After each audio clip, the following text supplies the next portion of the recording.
अपवती चौकातील अतिक्रमण त्वरित काढावे, अन्यथा आयुक्तांच्या दालनात आत्मदहन करणार. सामाजिक कार्यकर्ते घनश्याम बोडके यांचा महानगरपालिका प्रशासनाला इशारा. गेल्या महिन्यात अपवती चौकातील महानगरपालिकेच्या मालकीच्या जवाहरलाल नेहरू उद्यानाच्या जागेवर नागोरी मुस्लिम मिसगर ट्रस्टचे रहीम काझी यांनी अतिक्रमण केले असून महानगरपालिकेने ते काढावे असा अर्ज सामाजिक कार्यकर्ते घनश्याम बोडके यांनी महानगरपालिका प्रशासनाला दिला होता. महिना उलटून गेल्यानंतरही पालिका प्रशासनाने अद्यापही त्या अतिक्रमणांवर कोणतीही कार्यवाही केलेली नाही. केवळ वेळ मारून नेमण्याचे काम पालिका प्रशासन आणि आयुक्त करत असल्याचे निदर्शनास आले आहे. यावेळी बोलताना घनश्याम बोडके यांनी सांगितले की महिनाभरापूर्वी महानगरपालिकेच्या जागेवरील अपवती चौकातील अतिक्रमणांबाबत महानगरपालिका प्रशासनाला कळवले होते. त्यावर लवकरात लवकर कारवाई करा अशी मागणी केली होती. गेल्या 10 महिन्यांपासून मी पालिका प्रशासनाकडे या संदर्भात पाठपुरावा करत असून महानगरपालिकेचे आयुक्त अधिकारी हे केवळ वेळ मारून नेमण्याचे काम करत आहेत.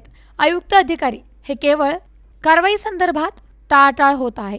तरी आजपासून 2 दिवसात लाल टाकीजवळील अतिक्रमणांवर कारवाई करून पंडित जवाहरलाल नेहरू उद्यान आणि तिथे स्थित असलेले दत्त मंदिराचा श्वास मोकळा करावा. नाहीतर आयुक्तांच्या दालनात मी आत्मदहन करणार असून त्याची सर्वस्वी जबाबदारी आयुक्त आणि प्रशासनाची राहील, असेही यावेळी बोलताना घनश्याम बोडके म्हणाले.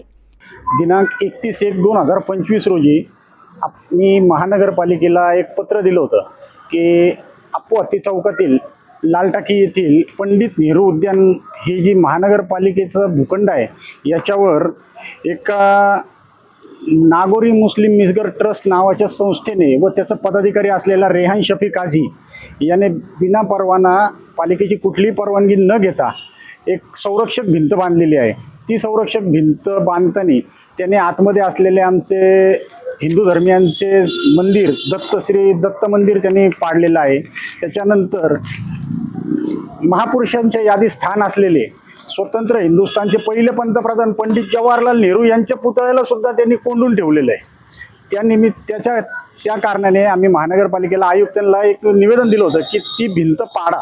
त्याची महानगरपालिकेकडे कुठली परवानगी नाही, काही नाही, तरीसुद्धा त्यांनी ती भिंत बांधलेली आहे. आज त्यांना 8 दिवसाचा वेळ आपण महानगरपालिकेला दिला होता. आज त्या गोष्टीला 25 दिवस झालेले आहेत. 25 दिवसानंतर सुद्धा महानगरपालिकेची तिथं कुठलीही हालचाल दिसली नाही, कुठली कारवाई दिसली नाही.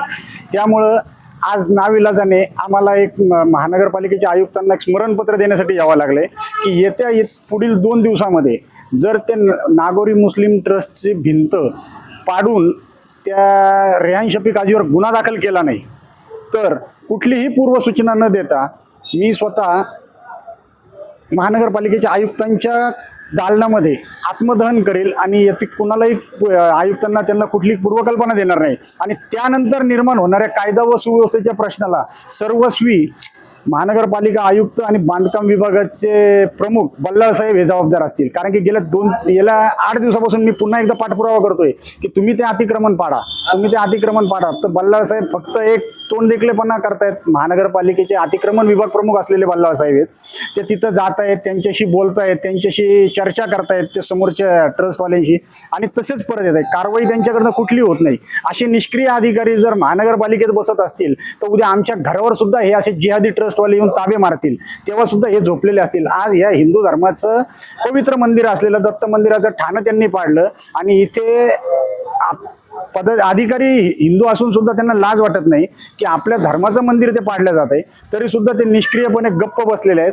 तर येत्या 2 दिवसामध्ये जर ही कारवाई झाली नाही तर महानगरपालिकेच्या आयुक्तामध्ये जे काही विषय भरतील त्याला सर्वस्वी महानगरपालिका प्रशासन आणि खास करून अतिक्रमण विभाग प्रमुख बल्लाळसाहेब हे जबाबदार असतील. प्रतिनिधी दीपक कासवा, न्यूज टुडे 24, अहिल्यानगर.